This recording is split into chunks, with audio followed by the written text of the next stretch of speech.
제10장 현세 생활과 그 보조 수단들을 사용하는 법. 1. 두 가지 위험. 잘못된 엄격한 금욕과 잘못된 방종. 성경은 이런 초보적인 교훈으로 동시에 지상의 복리를 어떻게 이용하는 것이 좋은가를 우리에게 충분히 가르친다. 이 문제는 우리의 생활을 설계하는 데 있어서 등한시할 수 없는 것들이다. 우리가 살아가려면 사는 데 필요한 보조 수단들도 이용하지 않을 수 없다. 또한 필요하다기보다 즐거움을 주는 듯한 것들도 피할 수 없다. 그러므로 우리는 필요나 즐거움을 위한 것이든지 그것을 깨끗한 양심으로 이용할 수 있기 위해서는 일정한 방침을 지켜야 한다. 주의 말씀에 이 방침을 정하신 것이 있는데 현세 생활은 주의 백성들이 하늘나라로 가려고 서두르고 있는 나그네의 생활이라고 한 것이다. 만일 우리가 이 세상을 단순히 지나갈 뿐이라면 현세에 좋고 유익한 사물을 이용하더라도 그것이 우리의 갈 길을 방해하지 않고 오히려 돕는 범위 내에서 사용해야 한다는 것은 의심할 여지가 없다. 그래서 바울은 고린도전서 7장 30절과 31절에서 매매하는 자들은 없는 자같이 하며 세상 물건을 쓰는 자들은 다 쓰지 못하는 자같이 하라 라고 우리에게 올바로 권고한다. 물질 사용에 있어서 육의 무절제를 변명하며 방종한 쾌락 생활의 길을 준비하려는 사람들이 지금도 많다. 그들은 내가 도저히 인정할 수 없는 것을 당연한 일같이 생각한다. 이 자유에는 아무런 제한이나 구속을 가할 것이 아니라 각자의 양심에 맡겨 자기에게 합당하다고 여겨지는 대로 그것을 사용하도록 해야 한다고 한다. 정확한 법률 조문으로 양심을 구속하는 것이 불가능하다는 것을 나도 인정한다. 그러나 성경에는 합당한 사용에 대한 일반적인 표준이 있으므로 우리는 거기에 따라서 우리의 사용을 제한하는 것이 마땅하다. A. 대원칙. 우리가 다룰 원칙은 이것이다. 즉 하나님께서 우리를 위해 여러 가지 선물들을 창조하신 목적은 우리의 유익을 위해서지 우리를 멸망시키시려는 것이 아니었기 때문에 하나님께서 창조하시고 정하신 그 목적에 따라서 하나님의 선물을 사용한다면 그러한 사용은 방향이 바르다는 것이다. 따라서 이 목적을 주시하는 사람이 가장 곧은 길을 걷게 될 것이다. 하나님께서 양식을 만드신 목적이 무엇인가를 곰곰이 생각하면 하나님의 뜻은 필요한 것을 주실 뿐 아니라 또한 즐겁고 유쾌하게 만드시려는 데 있다는 것을 우리는 깨달을 것이다. 이북의 목적은 필요성뿐만 아니라 외모와 풍습을 단정하게 하려는데 그 목적이 있다. 풀과 나무와 열매는 여러 가지 이용 가치가 있을 뿐 아니라 그와는 별개로 모양의 아름다움과 향기를 가졌다. 만일 그렇지 않다면 예언자는 시편 104편 15절에서 사람의 마음을 기쁘게 하는 포도주와 사람의 얼굴을 윤택케 하는 기름을 하나님이 주시는 은혜라고 하지 않았을 것이다. 또 하나님의 인자하심을 우리에게 알리기 위해서 하나님께서 이 모든 것을 사람에게 주셨다는 말을 성경은 반복적으로 우리에게 상기시키지 않았을 것이다. 또 만물이 본래 가지고 있는 특징들을 보더라도 우리가 그것을 어디에 이용하며 어느 정도까지 이용할 것인가를 충분히 알 수 있다. 주께서 우리가 보기에 아름다운 옷을 꽃에 입히시고 우리 코에 달콤한 향기를 풍겨보내게 하셨는데 우리의 눈이 그 미를 느끼며 코가 그 향기를 느끼는 것이 합당하지 않은가? 주께서는 필요한 이용 가치를 떠나서 우리가 보기에 아름다운 것들을 많이 만드시지 않았는가? 3. 선물을 주신 분을 우러러보면 옹졸한 생각과 방종을 막을 수 있다. 그러면 피조물의 이용을 필요한 용도에만 제한하는 몰인정한 철학을 버려라. 그것은 하나님의 자비로우심의 은혜에 합당한 열매를 우리에게서 빼앗는 사악한 생각이며 인간을 무감각한 목석으로 만들지 않고서는 실행할 수 없는 생각이기 때문이다. 그러나 동시에 우리는 육의 정욕을 억제하는 데도 이만 못지않은 노력을 기울여야 한다. 육의 정욕은 절제하지 않으면 한없이 흘러넘친다. 이미 말한 바와 같이 유욕을 옹호하는 사람들은 자유가 허용되었다는 구실로 무엇이든지 유욕에 허락한다.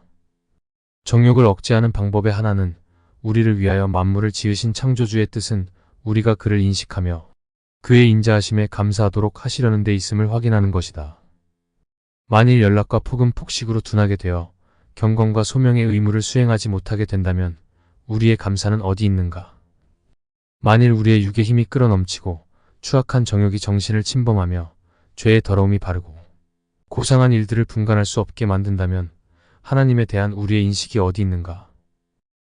우리의 의복이 사치한 탓으로 우리 자신에 탄복하고 남을 멸시한다면, 또는 그 우아하고 찬란한 옷을 입고 부끄러운 일을 준비한다면 의복에 대하여 하나님에게 감사하는 생각이 어디 있는가? 우리의 마음이 찬란한 옷에 잡혀 있다면 하나님에 대한 우리의 인식은 어디 있는가? 즐거운 일들의 모든 감각이 예속되어 정신이 압도된 사람들이 많다. 하나님의 선물의 남용을 허락하는 것은 명백하게 다소간 억제되어야만 한다. 그리고 바울이 로마서 13장 14절에서 정욕을 위하여 육신의 일을 도모하지 말라고 한 법칙이 확인된다. 만일 우리가 유욕에 너무 양보한다면 그것은 걷잡을 수 없이 무한정 끌어오르기 때문이다. 4. 영생을 갈망하는 것도 우리의 외면적 생활을 바르게 결정한다. 그러나 가장 확실한 길은 현세에서의 생활을 멸시하고 하늘의 영생 불멸을 명상하는 것이다. 여기에서 두 가지 법칙이 나온다. 첫째는 세상 물건을 쓰는 자들은 다 쓰지 못하는 자같이 하며, 안에 있는 자들은 없는 자같이 하며, 매매하는 자들은 없는 자같이 하라는 고린도전서 7장의 바울의 교훈이다. 둘째는 빈곤을 조용히 참고 견디며 부유함을 절제하라는 것이다. 세상 물건을 쓰되 쓰지 않는 것 같이 하라고 충고하는 사람은 폭음, 폭식과 식도락과 건물과 이북의 사치와 야심과 자만과 교만과 까다로운 성벽뿐만 아니라 천국 생활을 생각하며 영혼을 함양하려는 우리의 열의를 방해하거나 탈선시키는 모든 관심과 취미까지도 끊어버린다. 옛날에 카토가 의복에 대한 관심이 크면 덕에 대한 무관심도 크다. 고 한 말은 옳다. 옛날 속담을 사용하면 육체를 돌보는 데 시간을 많이 쓰는 사람은 영혼에 대해서는 되게 등한하다. 그러므로 외면적인 일에 대한 신자의 자유를 고정된 조문으로 속박해서는 안 된다고 하더라도 확실히 자유는 이 법에 복종해야 한다. 즉, 될 수 있는 대로 쾌락에 흐르지 말라. 반대로 불필요한 과잉을 줄이고 사치를 억제하기 위해 끊임없이 그리고 단호하게 노력해야 한다. 방탕한 것은 입에 담지 말 것은 물론이다. 그리고 도움을 주는 보조물들이 장애물로 변하지 않도록 부단히 경계하라는 것이다. 5. 검소와 위탁물인 지상 소유에 대하여. 둘째 법칙은 가난한 사람은 물질에 대한 지나친 욕망으로 고통받지 않기 위해서 없이 지내며 견딜 줄을 알아야 한다는 것이다. 이 절제의 법칙을 지킨다면 그들은 주님의 학교에서 많이 전진할 것이다. 또 조금도 전진하지 못한 사람들은 이 점에서는 주의 제자라는 증거를 보일 길이 없다. 대부분의 죄악이 무력으로부터 온다는 사실은 제외하고라도 빈곤을 참지 못하는 사람은 여유가 생기는 때 대개는 반대되는 증세를 나타낸다. 내가 말하려는 것은 바로 이것이다. 즉, 초라한 의복을 부끄러워하는 사람은 비싼 옷을 자랑할 것이요, 빈약한 음식으로 만족할 수 없어 더 좋은 음식에 대한 욕망으로 고통하는 사람은 그런 음식을 얻게 되는 때에 무절제하게 남용하게 될 것이다. 빈곤하고 낮은 처지를 부득이 참기는 하나 마음이 평온하지 못한 사람은 명예를 얻는 때에 반드시 교만할 것이다.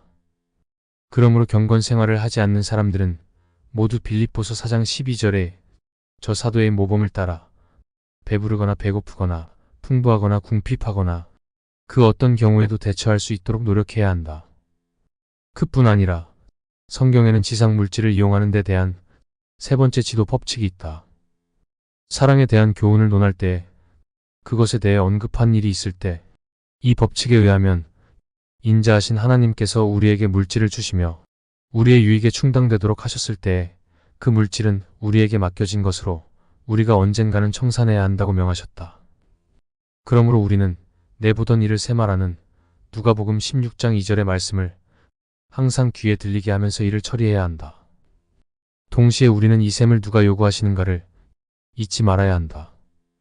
그는 곧 극기와 단정한 정신과 검소와 절제를 권장하시고 무절제와 자만과 허식과 허영을 극도로 싫어하시는 분이다. 주신 복을 관리하는 것은 자성과 관련된 것 외에는 그 어떤 것도 허락하지 않으신 분이시고, 정결함과 순수함에서 마음을 유혹하거나 이해력을 손상시키는 모든 즐거움을 이미 자신의 입으로 정죄하신 분이시다. 참고 광목 주석. 칼빈은 본장에서 생활 윤리에 관해서 논하고 있다. 회개한 자는 방종한 삶을 살지 않겠지만 그렇다고 금욕주의로 살아야 한다는 것도 아니다. 그는 잘못된 엄격한 금욕과 잘못된 방종의 양극단을 지향한다. 한마디로 주께서는 필요한 이용 가치를 떠나서 우리가 보기에 아름다운 것들을 많이 만드시지 않았는가. 본장 2항 이 문장에서 보듯이 칼빈은 재화의 사용 가치뿐만 아니라 미적 가치도 인정하며 배척하지 않는다. 주어진 환경에서 감사함으로 즐길 수 있는 것을 즐기는 것은 하나님의 뜻과 어긋나지 않는다. 이것을 외적인 규제로 제한하는 것은 바람직하지 않다. 그러나 그리스도인의 자유도 경건한 삶에 방해되지 않도록 스스로 절제와 중용이 필요하다 하겠다. 공자는 논어하기 편에서 부하되 교만하지 않고 가난하되 비굴하지 않는 것을 넘어서 부하되 예를 사랑하고 가난하되 도를 즐기는 것을 군자의 이상으로 보았다.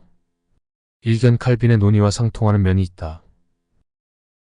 그러나 기독교 생활 윤리는 동양의 체면 윤리와는 차이가 있다. 체면에는 그 기저에 타인의 시선과 평가를 의식하는 메커니즘이 작동한다. 그에 따라 자신의 행동을 스스로 규제하게 된다. 반면에 기독교 윤리는 양심에 기초한다. 하나님은 절대자이시고 절대자는 절대 관찰자이시기도 하다. 마태복음 10장 30절에서 그리스도께서는 너희에게는 머리털까지 다 세신 바 되었나니 라고 말씀하신다. 하나님은 우리 마음의 중심을 보시며 우리의 행위의 동기를 살피시는 분이다. 하나님을 의식하는 데에서 양심의 감각이 생긴다고 할 수 있겠다. 6. 주의 부르심이 우리의 생활 양식의 기초임. 끝으로 우리가 주의해야 할 점은 주께서는 우리 모든 사람이 모든 행동에서 각각 자기의 소명에 관심을 둘 것을 요구하신다는 것이다. 그것은 주께서 인간의 본성이 얼마나 큰 불안으로 타오르며 얼마나 경박하고 방탕하며 여러 가지 것을 한꺼번에 움켜잡으려는 야심이 얼마나 맹렬한가를 아시기 때문이다. 따라서 우매하고 경솔한 우리가 만사를 혼란에 빠뜨리지 않도록 하시기 위해서 각 사람에게 그 독특한 생활 양식에 따라 의무를 지정하셨다. 그리고 아무도 자기의 한계를 경솔히 벗어나지 않도록 그 다양한 생활들을 소명이라고 부르셨다. 그러므로 각 개인에게는 주께서 지정하신 생활 방식이 있다. 그것은 일종의 초소와 같아서 사람이 생각 없이 인생을 방탕하지 않도록 하시려고 지정하신 것이다. 이 구별은 대단히 중요하다. 우리의 모든 행동은 주의 앞에서 이 구별의 표준으로 판단된다. 모든 일에 있어서 선행의 시초와 기초는 주의 부르심에 있다. 주의 부르심에 전심하지 않는 사람은 의무의 길을 결코 바르게 걷지 못할 것이다. 간혹 칭찬할 만한 일을 하는지 모르나 사람들은 무엇이라고 하든지 간에 하나님의 보좌 앞에서는 배척을 받을 것이다. 그뿐 아니라 그런 사람의 생활의 각 부분 사이에는 조화가 없을 것이다. 따라서 우리의 생활이 이 목표를 향하고 있을 때 가장 잘 정리될 것이다. 소명의 한계를 넘는 것은 합당한 일이 아님을 알기 때문에 아무도 경솔하게 굴어서 소명이 허락하지 않은 일을 시도하지 않을 것이다. 미천한 처지에 있는 사람은 아무 불평 없이 자기의 생활을 해서 하나님이 정해주신 대열을 이탈하지 않을 것이다. 그뿐 아니라 모든 일에 있어서 하나님이 우리의 인도자이심을 알면 걱정과 수고와 곤란과 그 밖의 짐이 있더라도 적지 않은 위안을 받게 될 것이다. 정치하는 사람은 더욱 기꺼이 직무를 수행할 것이요. 일가의 가장은 그 의무에 전심할 것이다. 각자의 생활 양식에서 받는 불편과 근심과 권태와 불안에 대해서 이 모든 것이 하나님께서 지어주신 것이라고 믿을 때 모든 사람들은 그것을 참고 견딜 것이다. 여기서 또한 소명임을 알고 순종하면 아무리 낮고 천한 일일지라도 하나님 앞에서는 빛날 것이며 아주 귀한 것으로 인정받을 것이라는 유일한 위안이 생길 것이다.